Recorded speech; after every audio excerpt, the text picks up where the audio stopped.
I'm not gonna lie to you. I don't really feel like making this video right now. Don't get me wrong, I really want to. Deep down in the bottom of my soul, I want to make this video. But I don't feel like making this video.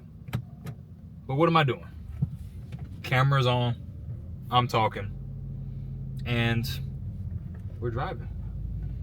Short drive. I'm gonna turn this light off if you don't mind. Did your parents ever tell you that that was illegal? Because I don't think it's illegal. That seems to be some kind of universal thing, and hopefully you can still see me all right. But I'm not here to talk about the light being on, the light being off, whether it's legal, whether it's not legal. I'm here to talk about exactly what I'm feeling right now in this moment. And I know I said I don't feel like making this video, but I've created something in front of your eyes, right in front of your face, that is called momentum. So now I'm in the middle of making this video already. And guess what? I made a commitment to myself a couple of months ago. I said, hey, I'm gonna make a YouTube video, a 10-minute YouTube video every single day. Really, the original, I call it a bet, the original agreement with myself was to make a YouTube video every single day for 365 days. That's turned into just a daily habit. This daily habit is why I'm here. That commitment is why I'm here. Is why deep down I said I want to, but I don't feel like it. But with that being said, because I know it sounds like I'm all over the place, it's gonna come together right here. If you're able to just start, you're going to be able to create momentum for yourself. You're going to be able to put yourself in a position where you're going to execute. But procrastination kicks in when, number one, you don't have a clear commitment with yourself, right? So it's just a situation where, yeah, I really want to make the video. Yeah, I really want to write the book. Yeah, I really want to know. No. You have to have a clear commitment to yourself. Just like I said, hey, I'm going to make this YouTube video every single day. So now if I don't, it's like me not brushing my teeth. It's going to take some extraordinary circumstances for me to go to bed without brushing my teeth. That's something that I've been doing since I was a little kid. It's a habit. It's a commitment.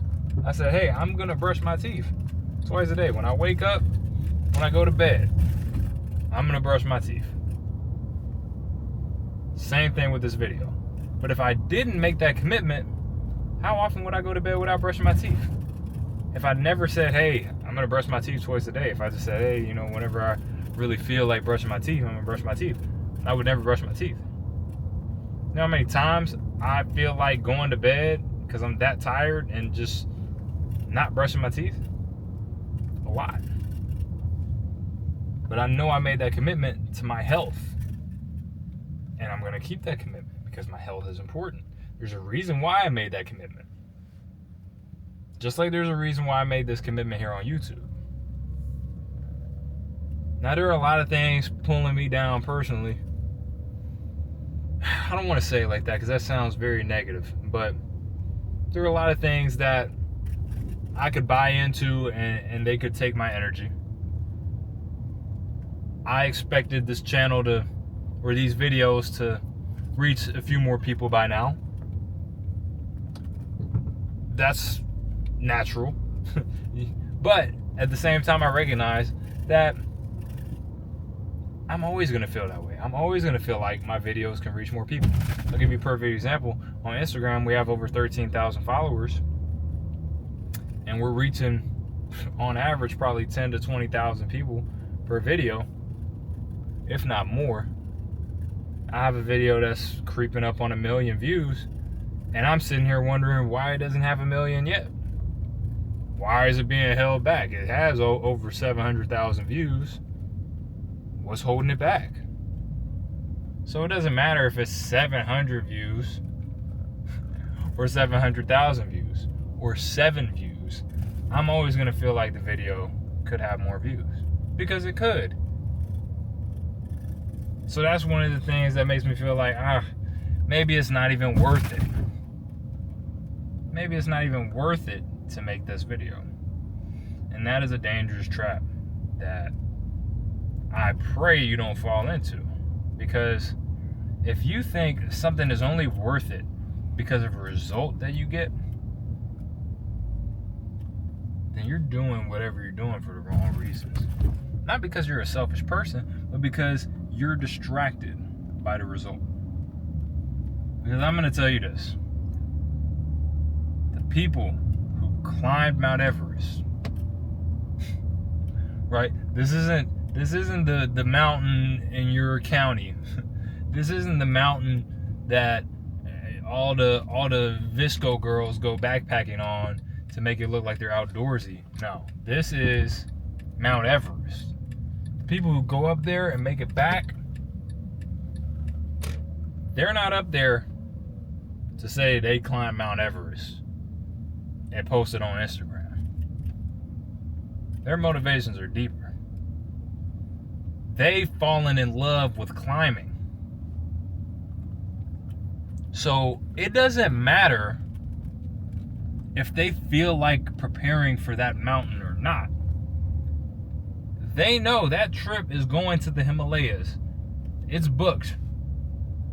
Let's say you and I, we agree today, we're going to go climb Mount Everest in September. We booked the trip. We organized everything. That mountain is going to be waiting on us in September. The question is, how are we going to show up to that mountain? Are we going to show up prepared? Or are we going to show up underprepared and be risking our lives? Because guess what? You can be as prepared as possible for this mountain, and you're going to be risking your life. What does this mean in the context of what I'm saying? It means the mountain, the goal, it doesn't care about your feelings. The commitment, right? We make a commitment to go climb Mount Everest. That commitment doesn't care about your feelings.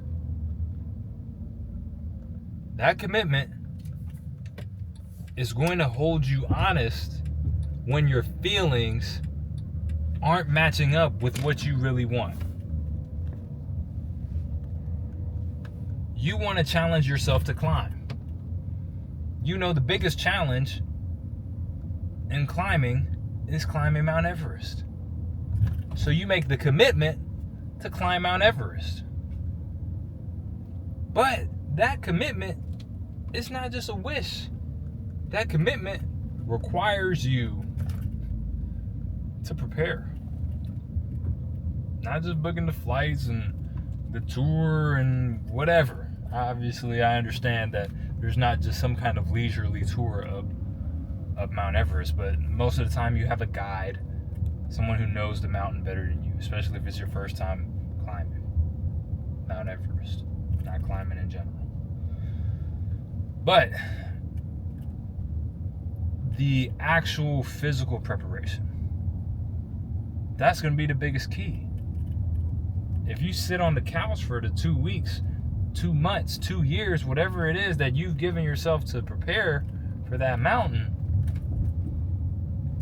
is not going to be very friendly to you. That commitment is going to be something that maybe tears you apart. Let's go back to me. I made the commitment to make a YouTube video every single day. That's my Everest. That's my mountain. And I did not feel like climbing today. But guess what? I'm already on the mountain. I'm on my way to the summit. There's no turning back now. If you're at the foot of the mountain, if you're at the bottom, yeah, you can still turn back. But we're 2 months into this hike. We're climbing already. It's a lot harder for me to turn back now. That's called momentum. That is why the people that you admire, the people you look up to, are able to get the things done that you struggle to get done. Because when there's a task that you're not used to doing yet, just like I wasn't used to making these YouTube videos, when there's a task that you're not used to doing yet, you can want to do it all you want. If you're not used to doing it, guess what? You're not going to feel like starting. No one ever looked at Mount Everest and said, yeah, man, I'm going to climb this thing. I guarantee you. Every single one of those people who's been at the top looked at the mountain and said, whoa, maybe I'm not going to climb this mountain. Maybe I made a mistake in my judgment. But what did they do? They took a step, and then they took another step, and step by step, they climbed that mountain, and they made their way back down.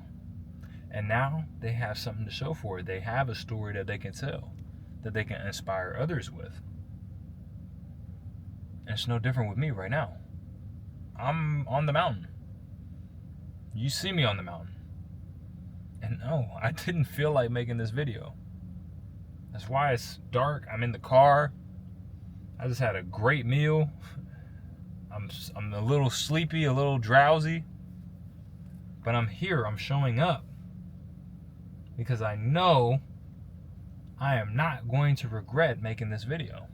When this video is uploaded, I'm not going to regret having made it and having done it and having taken the time. That's the magic of this. People procrastinate, not because they're lazy, not because they don't want to do the things that they say they want to do. People procrastinate because they're afraid that the result that they want isn't going to come from the action.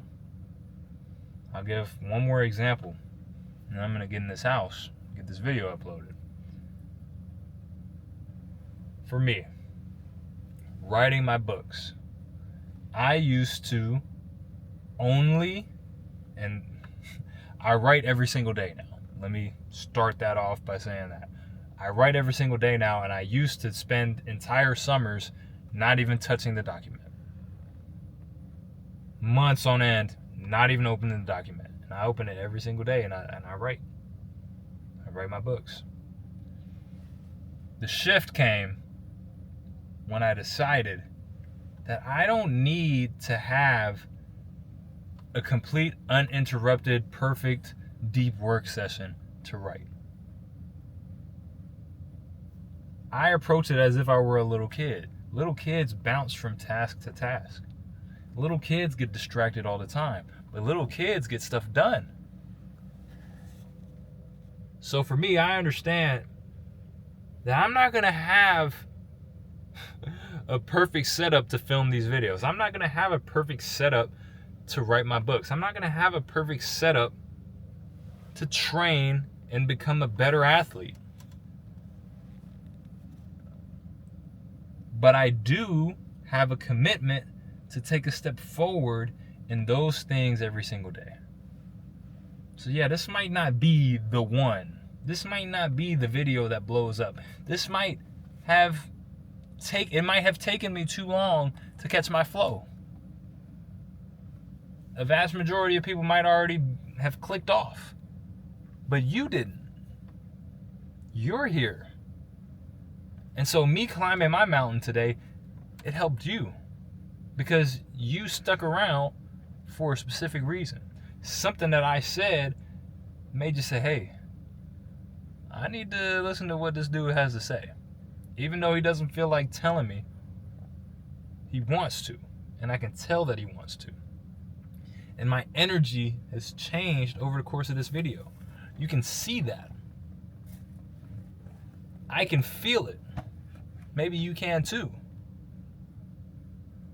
So I made this video in this manner to show you the power of momentum, the power of showing up, the power of just going ahead and taking the first step and understanding, hey, I don't got to climb the mountain all at once. It's not about having the perfect conditions, the perfect situation. It's about being who you need to be. Being the person that's in line with the commitment that you make, and that commitment being in line with what you really want in your life.